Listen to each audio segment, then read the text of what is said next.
ఖమ్మం జిల్లాలో నేడు బీఆర్ఎస్ ప్రజా ఆశీర్వాద సభ నిర్వహించనున్నారు. ఖమ్మంలోని ఎస్ఆర్బీజీఎన్ఆర్ కళాశాల మైదానంలో సభ నిర్వహించనున్నారు. ఈ సభకు సీఎం కేసీఆర్ హాజరై ప్రసంగించనున్నారు. గులాబీ నేతలు సభకు భారీగా ఏర్పాట్లను చేస్తున్నారు.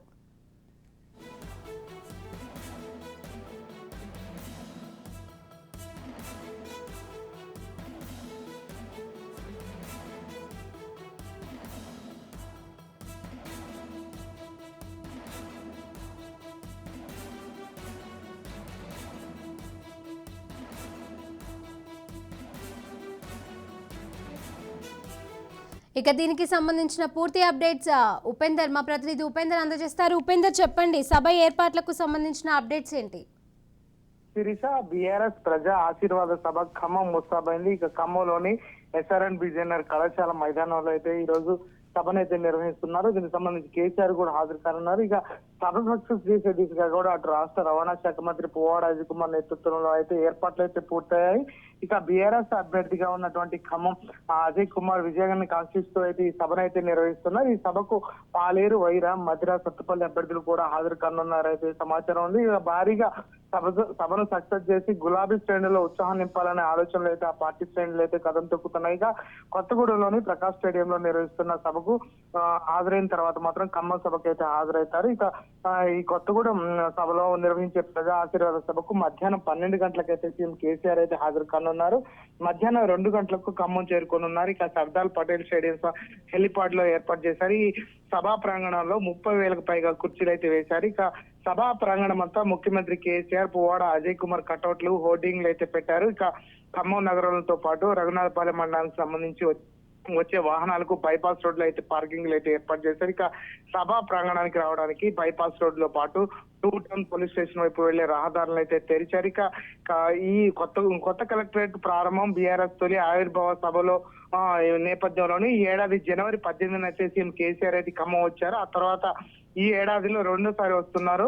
అప్పుడు అధికార పార్టీ కార్యక్రమాలకు రాగా ఇప్పుడు ఎన్నికల ప్రచార సభలో పాల్గొనేందుకైతే వస్తుండటం ఉమ్మడి జిల్లా కేంద్రం కావడంతో సభను విజయవంతం చేసేదైతే శ్రేణులు కూడా బాగా కదిలాయి. గత ఎన్నికల్లో ఇదే మైదానంలో ఏర్పాటు చేసిన సభకు కేసీఆర్ అయితే హాజరయ్యారు. ఇక అప్పటికంటే కూడా ఎక్కువ మందిని సభకు తరలించేందుకైతే పార్టీ నేతలు అయితే ఏర్పాట్లు అయితే పరిశీలిస్తున్న పరిస్థితి కనిపిస్తుంది. సభ ఏర్పాట్లన్నీ ఏదైతే మంత్రి పువ్వాడ అజయ్ దగ్గరుండి అయితే పర్యవేక్షిస్తున్నారో ఆయనతో పాటు ఎంపీ నామానాగేశ్వరరావు కూడా ఈ సభా ప్రాంగణంలో పార్కింగ్, విఐపి పార్టీ శ్రేణుల ప్రజలను కూర్చునే గ్యాలరీలను అయితే పరిశీలించి ఏర్పాట్లు అయితే చూస్తున్న పరిస్థితి కనిపిస్తుంది. ఉమ్మడి జిల్లాలో గత ఎన్నికల్లో ఖమ్మం నియోజకవర్గం నుంచే బీఆర్ఎస్ ఒక్క విజయం సాధించింది.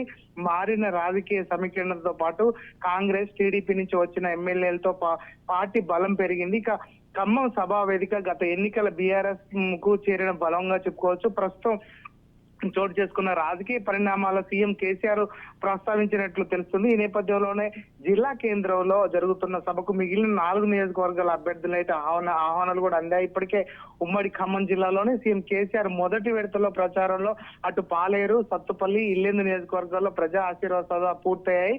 నేటితో ఉమ్మడి జిల్లా వ్యాప్తంగా 5 సభలు పూర్తవుతాయి. ఇక కొత్తగూడెం ఎంపీ వద్దిరాజు రవిచంద్ర, ఎమ్మెల్యే అభ్యర్థి వనమ వెంకటేశ్వరరావు ఏర్పాట్లు అయితే పర్యవేక్షిస్తున్నారు. ఇక ఖమ్మంలో నిర్వహించే సభ కోసం పోలీసులు భారీ బందోబస్తు ఏర్పాటు చేశారు. ఇక ప్రజలకు ఎటువంటి అసౌకర్యాలు కలగకుండా కట్టుదిట్టమైన ఏర్పాట్లు అయితే చేశారు. ఇక సభ హాజరయ్యే విఐపీలు సర్దార్ పటేల్ స్టేడియంలో టెన్నిస్ కోర్ట్స్ ఏదైతే ఎంట్రన్స్ నుంచి రావాలని చెప్పేసి ఇప్పటికే చెప్తున్నారు. ఇక ఎస్ఆర్ఎన్బీజీఎన్ఆర్ కళాశాలలోకి ప్రవేశం ఉంటుంది. ఈ మార్గంలో వైరా నుంచి వచ్చే మమతా క్రాస్ రోడ్ లోనే ఆఫ్ చేయనున్నారు. మొత్తంగా చూసుకుంటే ఉమ్మడి ఖమ్మం జిల్లా వ్యాప్తంగా ఈ సభను విజయవంతం చేసేందుకైతే అన్ని ఏర్పాట్లు చేసిన పరిస్థితి కనిపిస్తుంది. ఇక ముఖ్యంగా తెలంగాణ అసెంబ్లీ ఎన్నికలు మరో స్థాయికి చేరుకుని చెప్పి ఈ నోటిఫికేషన్ మొదలైన నుంచి ఇప్పటికే నామినేషన్ కూడా స్వీకరణ జరుగుతున్న నేపథ్యంలో పార్టీలు కూడా ఏదైతే మిగతా పార్టీల అభ్యర్థులు ఖరారు చేసే పనిలో ఉంటే ఇప్పటికే అటు బీఆర్ఎస్ పార్టీ అభ్యర్థులను ఖరారు చేసి ప్రచారానికి కూడా శ్రీకారం చుట్టింది. ఈసారి హ్యాట్రిక్ విజయాన్ని సాధించాలని చెప్పేసి తహతలాడుతున్న బీఆర్ఎస్ అందుకు తగ్గట్టుగా వ్యూహాలు కూడా పన్నుతుంది. ఇప్పటికే గులాబీ బాస్ కేసీఆర్ రంగంలోకి కూడా దిగారు. ఈ రోజుకు 3 సభల్లో పాల్గొంటూ ప్రచారంలో ముందుకు సాగుతున్నారు.